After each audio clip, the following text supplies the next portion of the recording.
Hi, my name is Bill King, Fire Marshal for the Cottage Grove Fire Department. We're here to talk today a little bit about fire inspectors and the importance of the fire inspection.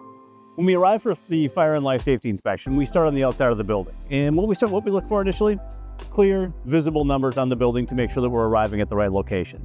Other items that we check on the exterior of the building include an FDC, which is a fire department connection. We'll use that to supplement or supply the sprinkler system inside the building in case of an emergency.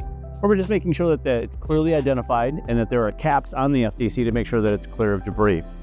And above that FDC, when there's water flowing in the building, the sprinkler system has been activated, there'll be a strobe above the FDC to indicate the location of that device. In some commercial environments, you'll find fire protection equipment outside. One of our jobs as fire and life safety inspectors is to make sure that it's properly secured and that we have access to those security devices so that the equipment isn't tampered with when there's nobody around. And once we've completed our checklist outside, we'll make contact with the building representative and move inside to complete our inspection.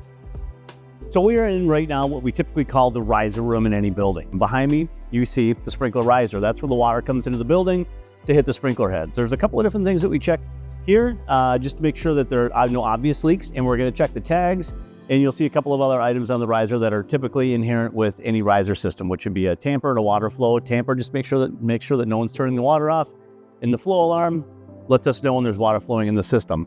These are the tags that we typically check to make sure that the numbers on here, the hydraulic calculations, match what we want to see on some of the other tags that are on the riser system. And of course that it's inspected on an annual basis. So every 12 months or so, a trained technician comes out and just make sure that this system functions the way that we want it to make sure that you are as safe as possible inside that building. Another important item we check on the annual sprinkler inspection is the sprinkler head box. Typically, if a sprinkler head is activated in a building, we need to be able to replace it immediately to put the system back into service. So we check the sprinkler head box to make sure that we have sprinkler heads for that particular building and a sprinkler head wrench to perform the task. Of which we do. We have sprinkler head wrenches down below, and we have replacement sprinkler heads for the system that's in the building. Now, the alarm panel is going to tell us whether or not there's a flow alarm where there's water moving through the system, or if someone's tried to turn the water off, or if a smoke detector is activated in the building. And one of the things we check there, again, is for the annual inspection. So we'll open up the panel. And inside, you'll see some paperwork that's going to tell us that the system's been inspected on an annual basis to make sure it's going to work properly to keep you safe, and that the batteries that back up the system, should the power go out, are also in good working order as well. For the sprinkler system, aside from the riser room that we just visited, there are other areas of the sprinkler system that need to be inspected, and that's out in the common spaces and the main parts of the building. For office environment, this is pretty much what it looks like, and what we're looking for are a couple of different things. Ceiling tiles are in place. What we call the escutcheon plates, the surrounding ring on the sprinkler head, and everything is intact. Let's think of it like an upside down pool. If a fire starts in a room, all the heat collects on the ceiling, that activates the sprinkler system. And if the ceiling tiles or that, what we call an escutcheon plate, that trim ring around that sprinkler head are missing, that heat is going to escape and it's going to delay the activation of that sprinkler head. That's why those things are important. Extinguishers are going to be found throughout the building. And there's a few things we're going to check on these. First and foremost is going to be the inspection tag to make sure that it's been inspected on an annual basis. And the dial to make sure that the extinguisher has a charge and it's ready for use.